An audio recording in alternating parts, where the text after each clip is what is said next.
Hello students, welcome back to teachers vision. जैसे कि आपको पता ही है, हमने रीजनिंग में एक स्पेशल सेशन स्टार्ट करा है पजल्स का, जिसका नाम है माइंड मेज द लॉजिकल पजल लैब, जिसमें हम डेली के डेली क्या है एक पजल सॉल्व करते हैं।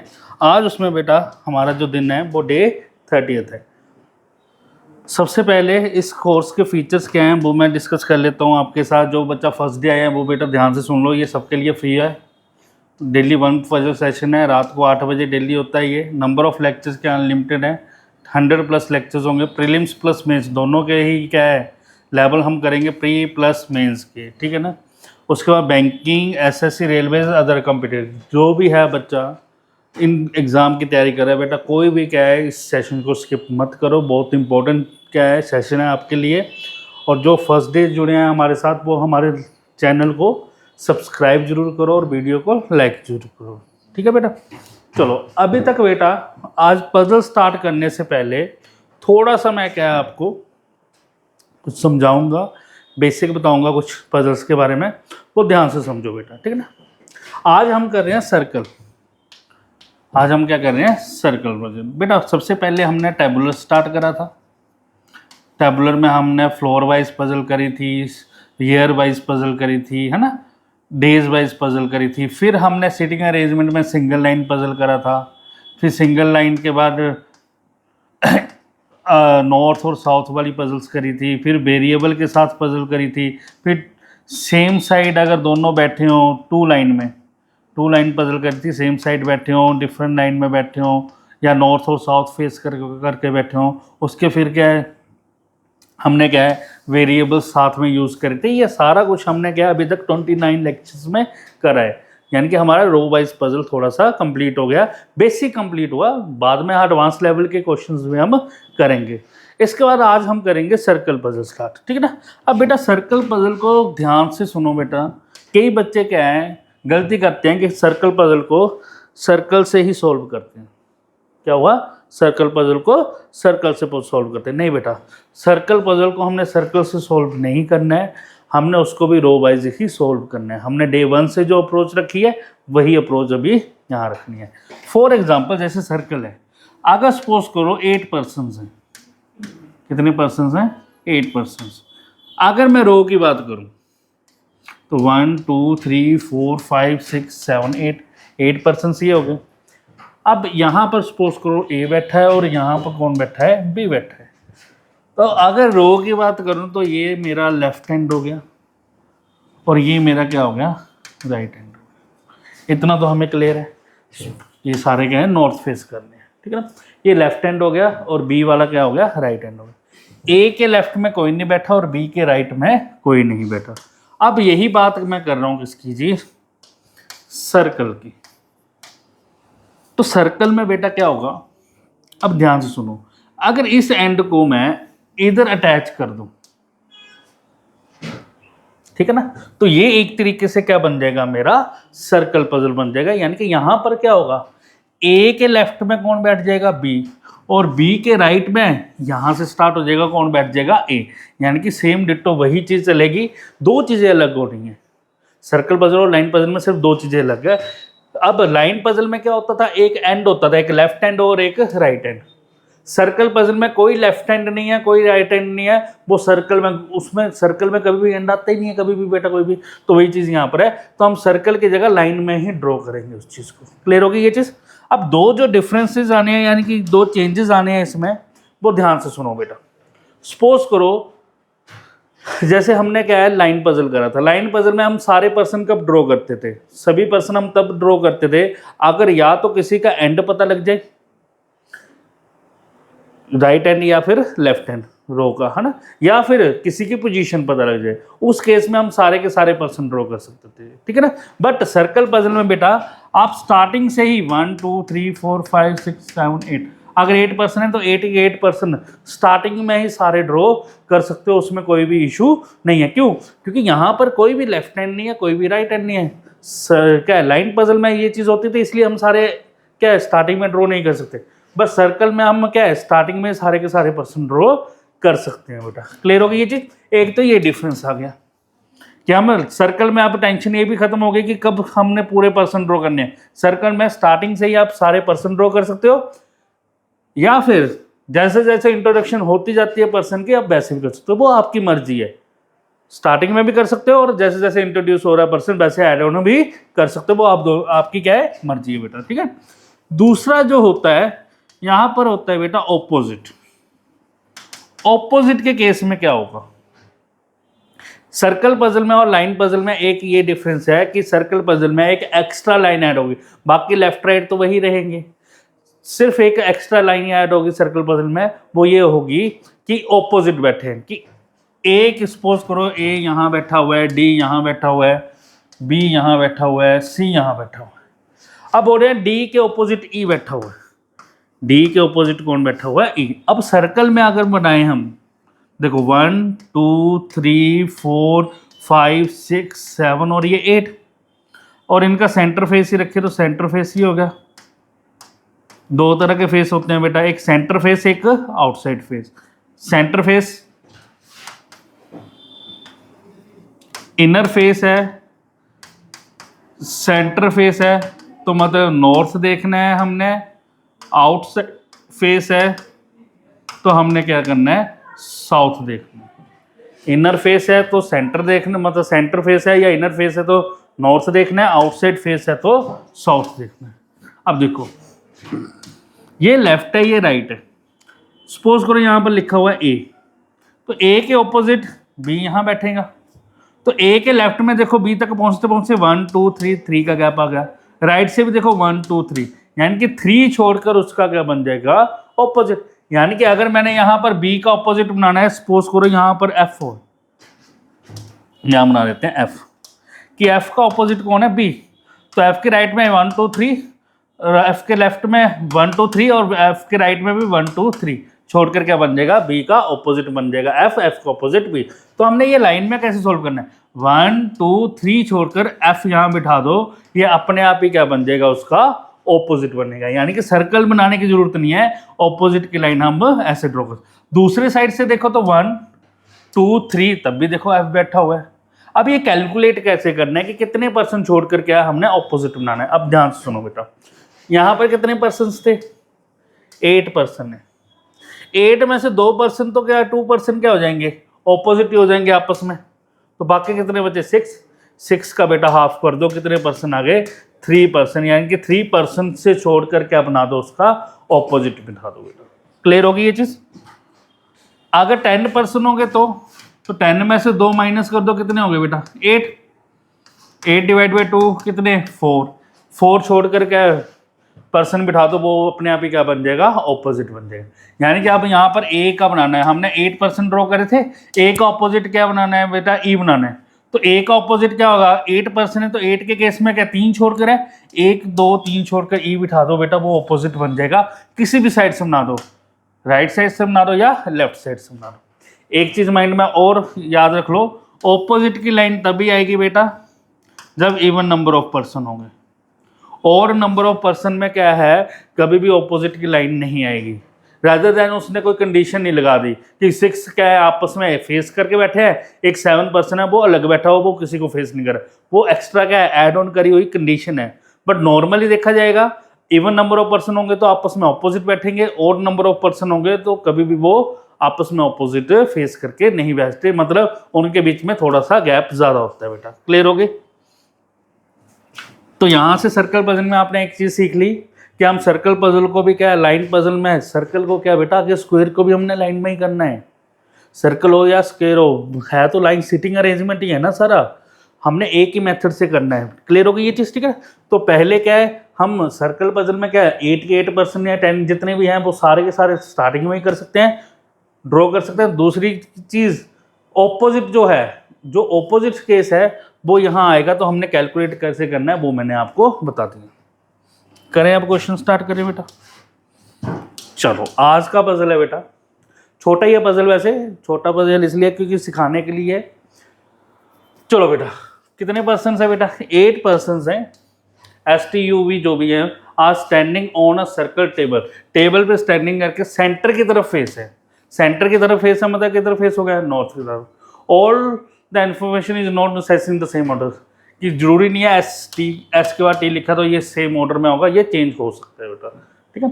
अब लिखा हुआ है S stands second to the left of X, S stands second to the left of X, X के सेकेंड लेफ्ट पे, फर्स्ट लेफ्ट सेकेंड लेफ्ट पे कौन है?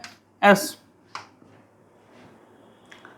उसके बाद क्या लिखा है? W adjacent to neither S nor X, W जो है ना तो S और ना ही X का क्या है? एडजेसेंट है। एडजेसेंट का मतलब होता है बेटा बिल्कुल साथ वाला, ठीक है, नेबरर भी कह सकते हो उसको, ठीक है, इमीडिएट नेबरर। तो S के इमीडिएट नेबरर और X के इमीडिएट नेबरर में क्या है? W नहीं आएगा। अब पर्सन कितने ड्रॉ हो गए? 3, 4, 5, 6, 7, 8। अपनी मर्जी है, आपकी जैसे मर्जी बेटा बना सकते। इन दोनों के बीच में नहीं बना सकते, इन दोनों के साइड में जैसे मर्जी। ये दोनों अगर उस साइड भी रखने हैं आप रख सकते हो, इधर 2 लिखे हैं उधर 3 लिखे हैं, जरूरी नहीं है इधर 2 ही रखने हैं, इधर 3, 4, 5 भी रख सकते हो, कोई इशू नहीं है। बट नंबर, टोटल नंबर कितने बनने हैं? 8 बनने चाहिए। क्यों रख सकते हैं बेटा? क्योंकि इसका कोई भी लेफ्ट हैंड है ही नहीं, कोई भी राइट हैंड नहीं है, तो आपकी मर्जी है, इधर 3 रखने हैं, 2 रखने हैं, या इधर 2, इधर 3, इधर 1, इधर 4, वो आपकी मर्जी है, कोई इशू नहीं है। यहाँ पर मैंने इस तरीके से ड्रॉ कर दिया। तो अब W यहाँ नहीं आना, W S के पास नहीं आएगा, W यहाँ भी नहीं आना। तो W के लिए कौन सी स्पेस बची बेटा? 1, 2, 3, 3 पॉसिबिलिटी बन गई। 1, 2, 3, 6, 7, 8, 1, 2, 3, 4, 5, 6, 7, 8। अब देखो, या तो W यहाँ होगा, या फिर W यहाँ होगा, या फिर W यहाँ होगा। ये 3 केस बन गए, क्योंकि S और X का तो नेबरर है ही नहीं, वो एडजेसेंट आने ही नहीं है।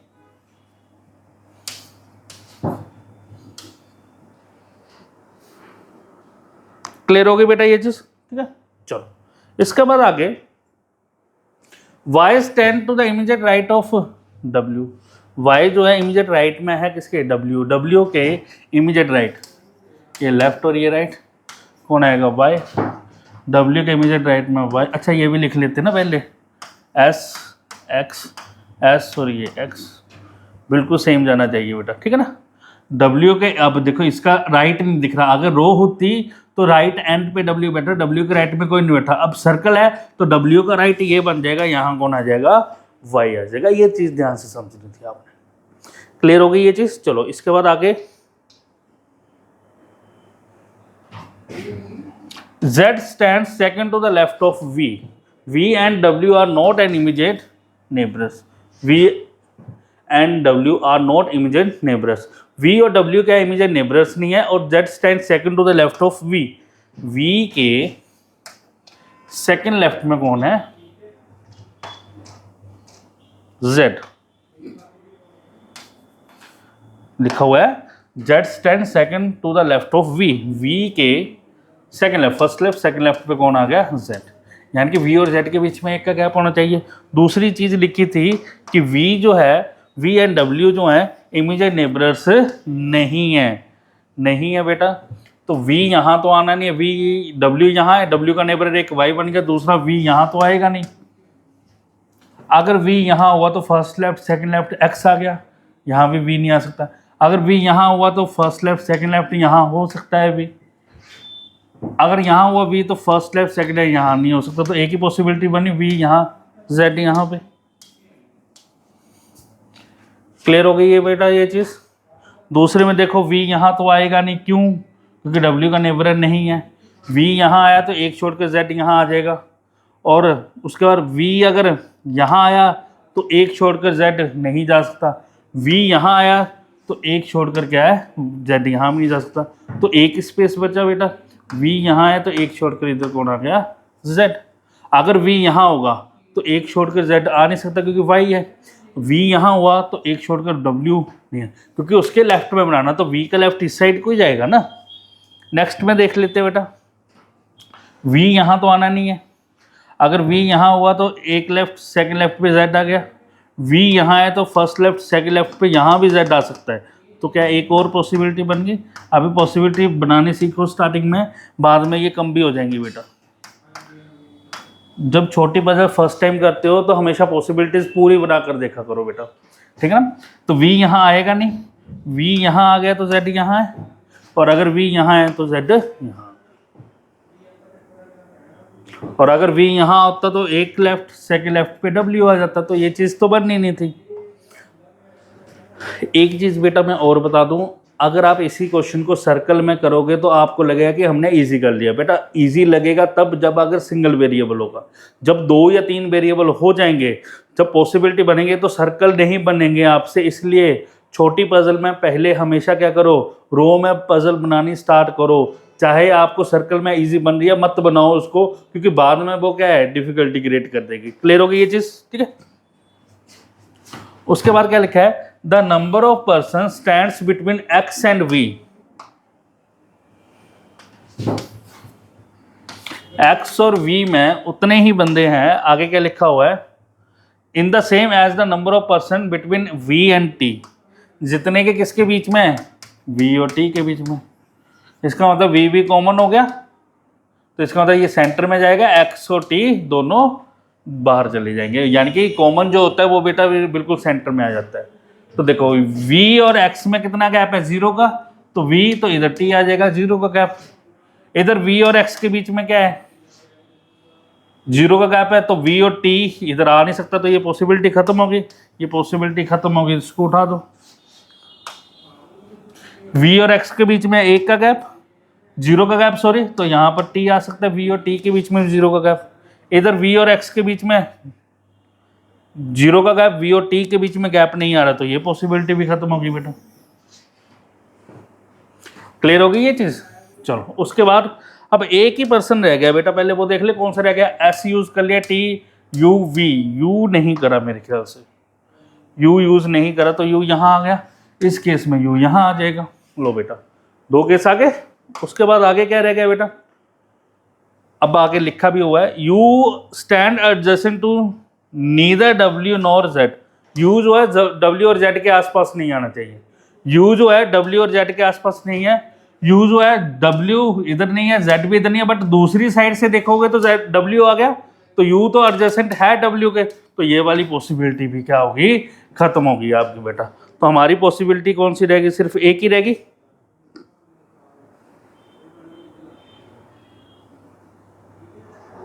क्लियर होगी ये चीज?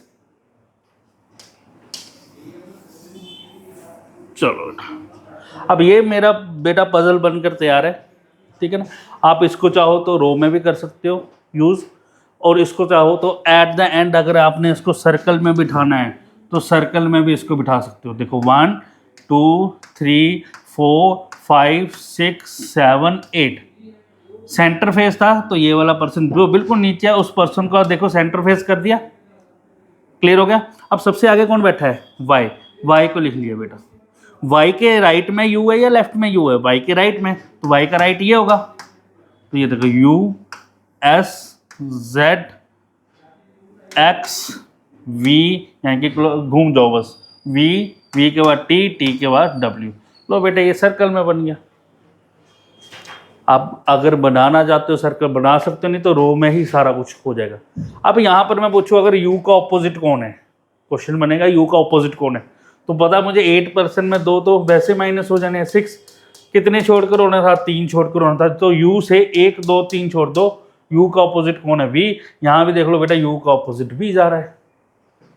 क्लियर हो गई बेटा ये चीज? चलो अब इसके बेस पे 5 क्वेश्चन हैं, जल्दी से सोल्व कर दो बेटा और आंसर दे दो। कमेंट जरूर करना है बेटा आंसर। 2 क्वेश्चंस ये हैं, 3 क्वेश्चंस ये हैं, टोटल 5 हो गए।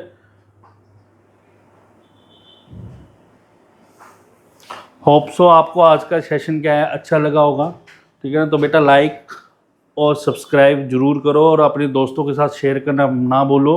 और जो बच्चा हमारे से कोई भी क्या है सब्जेक्ट वाइज कोर्स लेना चाहता है या फिर ओवरऑल बैच लेना चाहता है, किस चीज़ का, बैंक पीओ क्लर्क का, एसएससी का, पुलिस के एग्ज़ाम का, आर्मी के एग्ज़ाम का, आईएएस पीसीएस का, पटवारी का, एलएलबी का, सीयूईटी का, या किसी भी अदर गवर्नमेंट एग्ज़ाम की तैयारी कर रहा है और उसने क्या है सब्जेक्ट वाइज कोर्स लेना है या फिर आपने ओवरऑल फुल फ्लेज कोर्स लेना है, तो आपको मिल सकता है। आप ऑनलाइन भी ले सकते हो, आप ऑफलाइन भी ले सकते हो बैच। बेटा ऑनलाइन भी बैच मिल जाएगा, ऑफलाइन सुबह 7 बजे से हमारे साथ क्या है बैचेस स्टार्ट हो जाते हैं और लास्ट बैच जो होता है इवनिंग वो 6 o'clock होता है। 7 AM से फर्स्ट बैच होता है और 6 PM हमारा 6 to 8:30 लास्ट बैच होता है। तो आप अगर ऑफलाइन आना चाहते हो तो ऑफलाइन भी आ सकते हो, ऑनलाइन आना चाहते हो तो ऑनलाइन भी आ सकते हो। ज़्यादा डिटेल लेनी है तो आप इन नंबर्स के ऊपर आप कॉल या मैसेज या व्हाट्सएप कर सकते हो। होप सो सेशन आपको अच्छा लगा होगा। नेक्स्ट सेशन में मिलते हैं, तब तक के लिए गुड नाइट।